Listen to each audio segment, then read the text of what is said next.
ফরিদপুর থেকে কৃষ্ণনগর পর্যন্ত এই রেল লাইন নিয়ে কি বলবেন স্যার? ধাপ্পা দেয় মানুষকে। এরা সব তলায় তলায় এক আছে।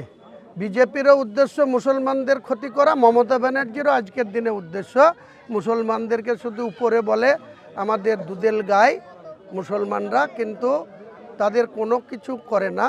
আজকে যারা ভোট দেয় না তাদের দেয় 1700 টাকা লক্ষ্মীর ভাণ্ডার, আর যারা ভোট দেয় তাদের দেয় 1500 টাকা। এখান থেকে উপায় নেই, ওকে এখন হিন্দু তোষণ করতেই হবে, আর হিন্দু তোষণ করেও পার পাবে না।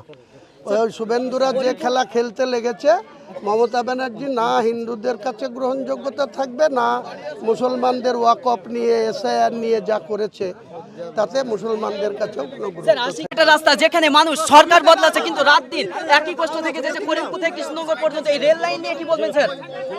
এরা ধাপ্পা দেয় মানুষকে, ভোট আসে আর তখন প্রতিশ্রুতি দেয়, তাহলে এতদিন কেন হয়নি?